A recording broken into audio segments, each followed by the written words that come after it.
আল্লাহ কোরআনুল কারীমের মধ্যে বলেন, আফাহাসিবতুম আন্নামা খালাকনাকুম আবাসান ওয়া আন্নাকুম ইলাইনা লা তুরজাউন। আল্লাহ রাব্বুল আলামিন বলেন, ও পৃথিবীর মানুষেরা, তোমরা কি ধারণা তোমরা করে রয়েছো? তোমাদেরকে আমি রব্বে কারীম খামাখা পৃথিবীর জমিনে সৃষ্টি করেছি। তোমাদেরকে কি দুনিয়ার জমিনে আমি আল্লাহ পাক রব্বুল আলামিন অনার্থক সৃষ্টি করেছি? তোমরা কি ধারণা করে না? তোমরা বান্দা আমি রব, আমার কাছে তোমরা ফিরে আসবে না।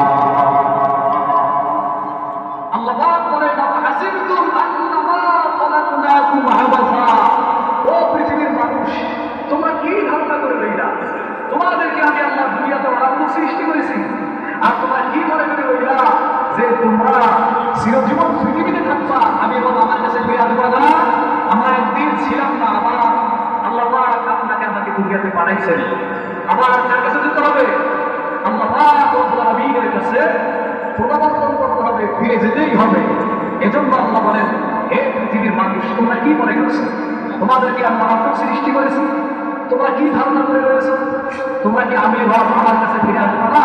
অবশ্যই আমরা আল্লাহর কাছে ফিরে যাবো। কিভাবে কথা ঠিক করে দেখি, মানুষ যখন বিপদে পড়ে বা কোনো দুঃসংবাদ শোনে বা কোনো মানুষের মৃত্যুর সংবাদ শোনার পরে আমরা কোরআনুল কারীমের একটা আয়াত তেলাওয়াত করি, অনেকেই বলি এটা আমরা মৃত্যু ব্যক্তি যখন দুনিয়া থেকে মৃত্যুবরণ করে, মৃত্যু ব্যক্তির এরকম দুঃসংবাদ শুনে আমরা এই দোয়াটা করি, ইন্না লিল্লাহি ওয়া ইন্না ইলাইহি রাজিউন। আল্লাহু আকবার। ইন্না লিল্লাহি, আল্লাহর জন্য। হে পৃথিবীর মানুষ শুনে রাখো, নিশ্চয়ই রব্বে কারীমের জন্য তোমাদেরকে কি করতে হবে? ফিরে যেতে হবে। কার কাছে? রব্বে কারীমের কাছে। পৃথিবীর মানুষ কি ধারণা করে রইলা? রব্বে কারীমের কাছে কি করতে হবে? আপনাকে আমাকে ফিরে যেতে হবে। হে পৃথিবীর মানুষ, তোমরা কি মনে করছো তোমাদেরকে আমি আল্লাহ ছেড়ে দিব? দুনিয়াতে তোমরা লাগামহীন ভাবে চলবা, আমি আল্লাহ তোমাদেরকে কি ছেড়ে দেব? আল্লাহ পাক বলেন, আয়াহসাবুল ইনসানু আন ইউতরাকা সুদা।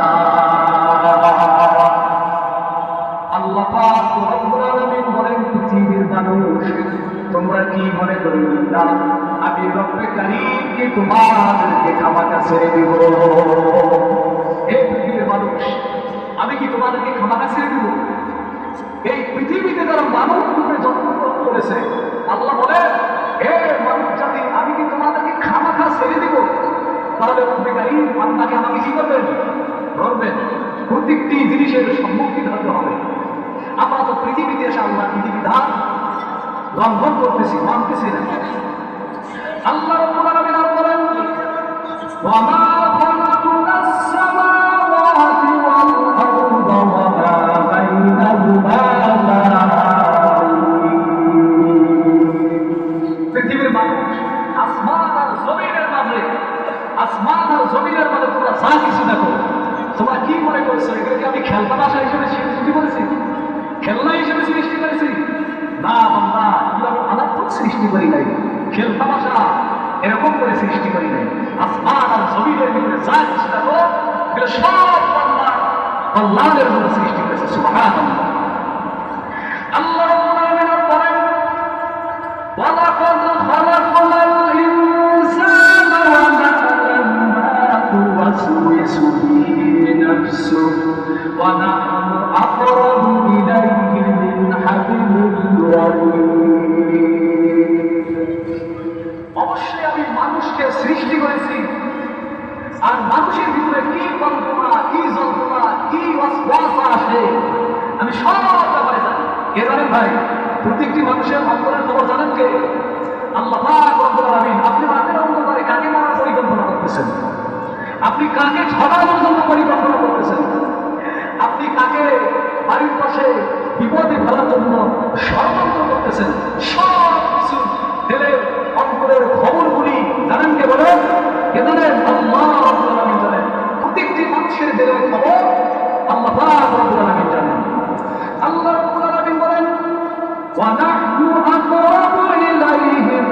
আনিল ওয়ালিদ। আমি প্রত্যেকটি বান্দাদের শাহাদাতের একেবারে সন্নিকটে থাকি। সুবহানাল্লাহ। আল্লাহ প্রত্যেকটি মানুষের এই যে শাহাদাত আছে এই রবের একেবারে নিকটবর্তী থাকেন। সুবহানাল্লাহ সুবহানাল্লাহি ওয়া বিহামদিহি সুবহানাল্লাহিল আযীম। ওই সুবহানাল্লাহি ওয়া বিহামদিহি সুবহানাল্লাহিল আযীম সমগ্র পরিমাণ যদি দোয়া করে থাকে বান্দা এই তাসবিহ যখন করবে আল্লাহ রাব্বুল আলামিন এই তাসবিহ ওসিলা করে আল্লাহ বান্দার জিন্দেগি গুনাহ মাফ করে দিবেন। বলি সুবহানাল্লাহ। বুখারী শরীফের সর্বশেষ হাদিস সুবহানাল্লাহি ওয়া বিহামদিহি সকলে বলেন সুবহানাল্লাহি ওয়া বিহামদিহি সুবহানাল্লাহিল আযীম। এটা বুখারী শরীফের সর্বশেষ হাদিস। অনেক ফজিলত। আমরা যখন ফাঁকা থাকবো তখন এই হাদিসগুলো পড়বো, মা বোনেরা যখন ফাঁকা থাকি তখন এই তাসবিহগুলো পড়বো, তখন এই দোয়াটি পড়বো।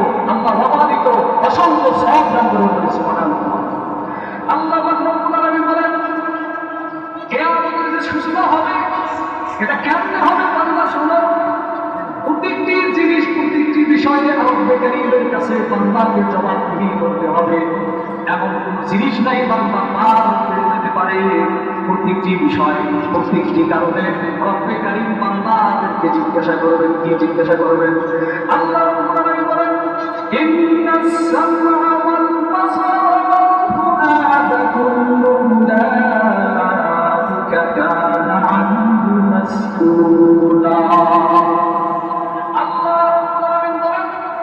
মানুষকে আল্লাহ শ্রবণ শক্তি দিয়েছেন, এই কান দিয়েছেন যে কান দিয়ে আমরা মানুষের কথাগুলো শ্রবণ করতে পারি। কি বলেন ঠিক কিনা? আল্লাহ রাব্বুল আলামিন দৃষ্টি শক্তি দিয়েছেন, এই চক্ষু দিয়েছেন, এই চক্ষু দ্বারা আমরা মানুষকে দেখি। এই দৃষ্টি শক্তি সম্পর্কে আল্লাহ প্রশ্ন করবেন, এই দৃষ্টি শক্তি সম্পর্কে আল্লাহ জিজ্ঞাসা করবেন এবং শ্রবণ শক্তি সম্পর্কে আমরা জিজ্ঞাসা করবেন। আমার কর্মের ভিতরে কি পরিকল্পনা করো এই প্রত্যেকটি ব্যাপারে আমার আল্লাহ বান্দাকে জিজ্ঞাসা করবেন। প্রত্যেকটি ব্যাপারে আপনার আমার দৈনন্দিন জীবনের প্রত্যেকটি ব্যাপারে আল্লাহ জিজ্ঞাসা করবেন। কি কারণ ভাই? প্রত্যেকটি বিষয় আল্লাহ জিজ্ঞাসা করবেন। ব্যক্তির যদি হিসাব নিয়ে বসে ওই ব্যক্তিটা আমাদের আয়েশা সিদ্দিকা রাদিয়াল্লাহু তাআলা বলেন সেই ব্যক্তিটা কি হয়ে যাবে? ধ্বংস হয়ে যাবে, হিসাব দিতে পারবে। রব্বে কারীম আল্লাহ শ্রবণ শক্তি সম্পর্কে জিজ্ঞাসা করবেন। বান্দা কান দিয়েছিল, কান দিয়ে তুমি কোন কথাগুলো শ্রবণ করেছো? আমার কোরআন হাদিসের কথাগুলো শ্রবণ করেছো নাকি দুনিয়ার জমিনে গিয়ে তুমি গান বাজনা রঙ্গমঞ্চ দিয়ে সেই যাত্রা প্যান্ডেলের সমস্ত রাত্রের গানগুলো শ্রবণ করেছো নাকি তুমি ঘোরাফেরা করেছো? কি বিষয় তুমি শ্রবণ করেছো? প্রত্যেকটি ব্যাপারে আমার আল্লাহ রাব্বুল আলামিন জিজ্ঞাসা করবে। দেখেন আল্লাহ কি নিয়ামত। আল্লাহ যে আপনাকে আমাকে দৃষ্টি শক্তি দিল ভাই, এই যে দৃষ্টি শক্তি যদি না দিত, আপনি দেখেন লক্ষ্য করে দেখেন যারা চক্ষু দ্বারা দেখতে পারে না, কি পারে না ভাই? এই চক্ষু দুটি দ্বারা যারা দেখতে পারে না অন্ধ, তাদের কি অবস্থা তারাই বোঝেন। আল্লাহ পাক এনার ব্যাপারে আমরা শুকরিয়া দেবেন আলহামদুলিল্লাহ, আমার দেবেন আলহামদুলিল্লাহ। আল্লাহ পাক যদি আপনাকে আমাকে এই দৃষ্টি শক্তি না দিত, তাহলে এত সুন্দর আল্লাহ আমাদের পৃথিবী কত রং বেরঙ্গের আল্লাহ মাখলুকাত সৃষ্টি করেছেন, এগুলো আমরা দেখতে পারতাম না। কি ভাই ঠিক কি না বলেন? বলেন দেখতে পারতাম? এটা আল্লাহ একটা নিয়ামত, আল্লাহ একটা নিয়ামত। আল্লাহ তাআলা শুকরিয়া আলহামদুলিল্লাহ। সবচেয়ে বড় মজার বিষয় হলো আল্লাহ পাক যদি আপনাকে আমাকে দৃষ্টি শক্তি না দিতেন, যেই মা একদিন দুদিন নয় 10টি মাস আপনাকে আমাকে গর্ভধারণ করেছে, এই মার চেহারাটা কেমন আমরা দেখতে পারতাম না। কি ভাই ঠিক কিনা? বাবা কেমন আমরা দেখতে পাইতাম না, কিন্তু আল্লাহ যে দৃষ্টি শক্তি দিয়েছেন, দেখেন আল্লাহ কোনো নিয়ামত। এই চোখের ভিতরে এক জাতীয় পানি আছে। কি আছে ভাই? পানি আছে। এই পানি কান্নার পানি নয়। আমি কান্না করলাম যে পানি বাইর হলো সেটা না, একটা মেডিসিন রূপে এক জাতীয় আল্লাহ পানি দিয়েছেন। সুবহানাল্লাহ বলেন। ক্রমাগতভাবে বান্দা চলাফেরা করবে, রাস্তাঘাট চলবে, বিভিন্ন রোগ জীবাণু এরকম বিভিন্ন বায়ুগুলি বান্দাদের চোখের মধ্যে পড়তে পারে। রোগ জীবাণু প্রতিষেধক এরকম প্রতিষেধক একটি পানি আল্লাহ চোখের মধ্যে দান করেছেন। আল্লাহর চোখের ভিতরে যে কোনো ধুলা পানি যখন পড়ে যাবে, আল্লাহ পাক রব্বুল আলামিন আল্লাহর চোখের ভিতরে এমন এক মেডিসিন রূপী পানি দান করবেন, আল্লাহর চোখের পাতা নামা করার কারণে আল্লাহর চোখকে আল্লাহ ক্লিন করে দেয়া দান করেন। সুবহানাল্লাহ। আল্লাহ সোনার কারণে, মানুষ সোনার কারণে বিভিন্ন ধুলা পানি যখন ময়লা চোখে পড়ে যায়, তখন এই বান্দা যখন চোখটা উঠানামা করে, আল্লাহ তাআলা এই উঠানামার কারণে চোখে উঠানামা করবে সমস্ত জীবাণুগুলি আল্লাহ ধ্বংস করে দেয়। সুবহানাল্লাহ। এজন্য আল্লাহ রাব্বুল আলামিন বলেন, ইন্নাস সামআ ওয়াল বাসারা ওয়াল ফুআদা কুল্লু উলাইকা কানা আনহু মাসউলা। আল্লাহ রাব্বুল আলামিন বান্দার দৃষ্টি শক্তি দিলেন, শ্রবণ শক্তি দিলেন, অন্তঃকরণ দিলেন। আল্লাহ পাক রব্বুল আলামিন বান্দার প্রত্যেকটি বিষয়, দৃষ্টি শক্তি সম্পর্কে, শ্রবণ শক্তি সম্পর্কে, হৃদয়ে যারা কল্পনা জল্পনা হয়, প্রত্যেকটি ব্যাপারে আমার আল্লাহ রব্বুল আলামিন প্রশ্ন করবে। এজন্য আল্লাহ রব্বুল আলামিন বলেন, পৃথিবীর মানুষ তোমরা শুনে রাখো, তোমরা নেক আমল করে আল্লাহর শুকরিয়া আদায় করে কবরের সঙ্গী দিতে চাও। আল্লাহ রাব্বুল আলামিন বলেন, ইন্নাল্লাযীনা আমানু ওয়া আমিলুস সালিহাতি কানাত লাহুম জান্নাতুল ফিরদাউসি নুজুলা।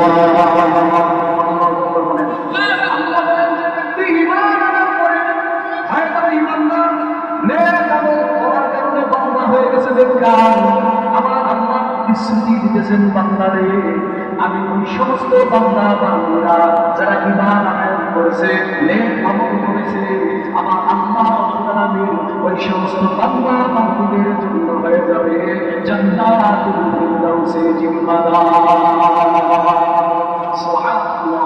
যারা ঈমান আনয়ন করে, নেক আমল করবে, ঈমান আনয়ন করে, নেক আমল করে, নেক কার বান্দা হয়ে